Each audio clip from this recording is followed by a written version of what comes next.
कौन है लोग जो एमएलसीज के इलेक्शन में पार्ट लेते हैं।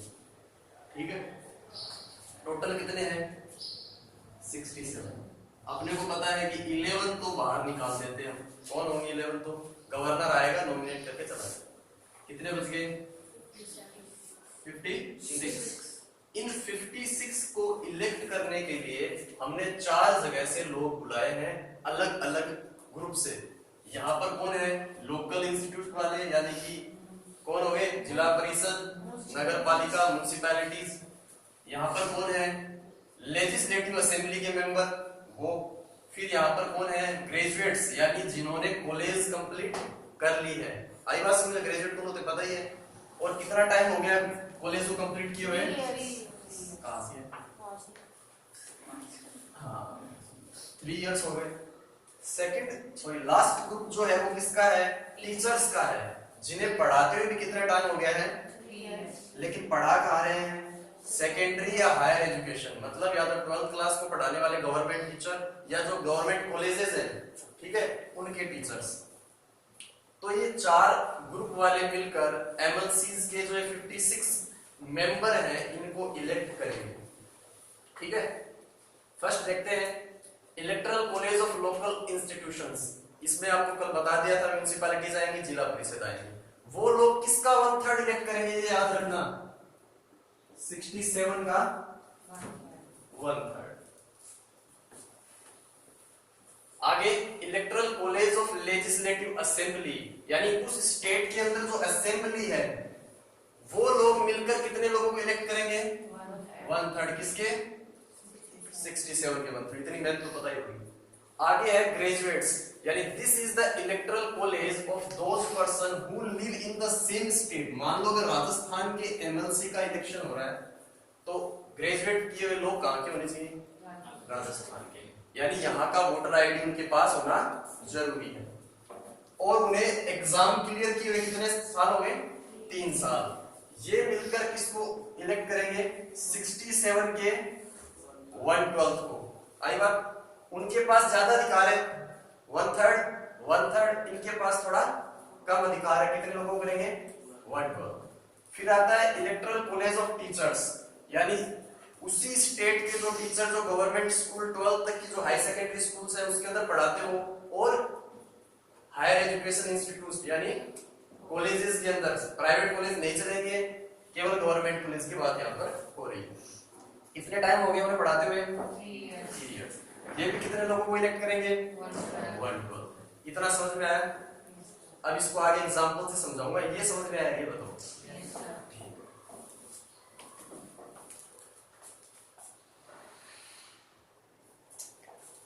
तो उसी का ई पॉइंट है मेंबर्स नॉमिनेटेड बाय गवर्नर। तो रिमेनिंग 1/6 पार्ट ये बच गया था, बाकी इलेक्टेड हो गए। तो remaining 1/6 part of total number of members is nominated by the governor. तो बाकी रिमेनिंग पार्ट कितना था 11। तो जो 11 मेंबर्स है, अगर राजस्थान की एमएलसी बनेगी तो ये 11 मेंबर्स को नॉमिनेट करेगा गवर्नर करेगा।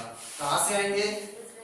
सीधी सी बात है, लिटरेचर से, साइंस से, आर्ट से, कोऑपरेटिव या सोशल सर्विस, बातें की है। तो यहां से इन लोगों को उठा लिया जाएगा। अब ये कैटेगरी बनी हुई है, कितनी कैटेगरी होगी 1, 2, 3 और 4। इसको इसी में एक बार इंक्लूड कर लेते हैं। तो जरूरी नहीं है कि सब में डिवाइड हो गया है, एक ही पूरी फील्ड से सारे लोग भी आ सकते हैं। 11 के 11 सोशल सर्विस में भी हो सकते हैं। कोई लिखा हुआ नहीं है कॉन्स्टिट्यूशन में कि इनको डिवाइड करके लेके आएंगे, 2 यहाँ से, 2 यहाँ से, 2 यहाँ से, ऐसे कोई डिवाइडेशन नहीं है। चाहो तो आप यहाँ से ज्यादा ले सकते हो, यहाँ से कम ले सकते हो, या सारे यहाँ से ले सकते हो, कोई बड़ी बात नहीं। ठीक है, तो कोई फिक्स रेशियो नहीं है इसका।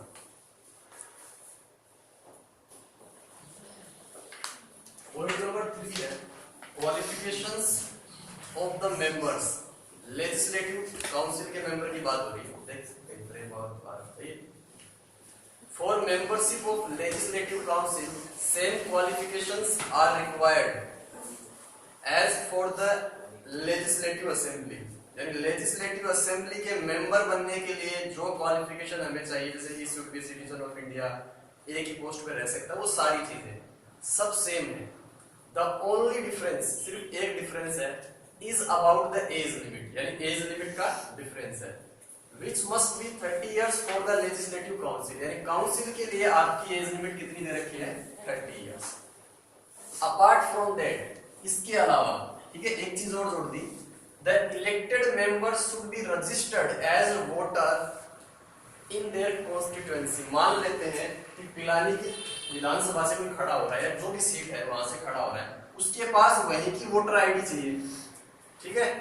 मान लो कहीं से भी, अगर चिड़ाव से भी कोई हो, वैसे तो है नहीं लेकिन एग्जांपल के लिए, अगर चिड़ाव से कोई खड़ा हो रहा है इलेक्शन के अंदर, तो उसके पास वहीं की क्या चाहिए? वोटर आईडी, यानी यही का निवासी है। आई बात समझ में? सिर्फ ये चीज है। आगे, except the electoral college of legislative assembly, the other 3 electoral colleges are appointed by the parliament's law. कितने थे टोटल? 4। उसके अंदर एक कौन सा था? Legislative assembly. बाकी जो 3 बच गए ना, यानी ग्रेजुएट्स कौन होंगे? मैं सीधी सी बात है, अगर राजस्थान में ढूंढने जाए तो लगभग सबने ग्रेजुएशन कर रखी है, तो कौन आएंगे पार्ट लेने के लिए? कौन वोट में हिस्सा लेगा? सही है ना? तो ये चुनेगा कौन? पार्लियामेंट लोग के अकॉर्डिंग चुना जाएगा। टीचर्स भी बहुत सारे हैं, कौन टीचर्स वहां आएंगे और इलेक्शन में पार्ट लेंगे? ये चुनने का काम भी किसका है? पार्लियामेंट लोग का है। समझ में आया इतना?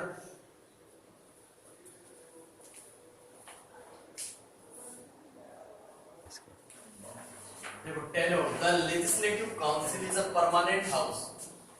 लेजिस्लेटिव काउंसिल कैसा हाउस है? परमानेंट हाउस है, बिकॉज होल लेजिस्लेटिव काउंसिल, यानी पूरी लेजिस्लेटिव काउंसिल एक साथ भंग नहीं हो सकती, ठीक है। Cannot be dissolved at a time. At a time आप सभी लेजिस्लेटिव काउंसिल के मेंबर्स को बाहर नहीं निकाल सकते। It can not be dissolved by the governor. यहाँ पर गवर्नर लिखा गया है, कौन नहीं कर सकता इसे? गवर्नर नहीं कर सकता।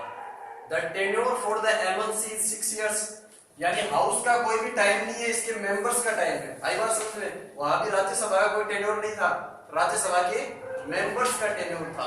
सेम यहाँ पर है, एमएलसी का कोई टेन्योर नहीं है, एमएलसी के मेंबर्स का क्या टेन्योर है? 6 इयर्स। और हर 2 साल के बाद में क्या होगा? 1/3 रिटायरमेंट ले लेंगे।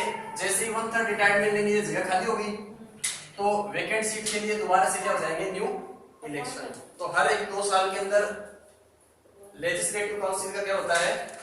इलेक्शन होता है, ताकि जो रिटायर्ड हुए 1/3 मेंबर, उनकी जगह ली जा सके। कल आते पूछूंगा, वो पढ़ गया होगी ढंग से।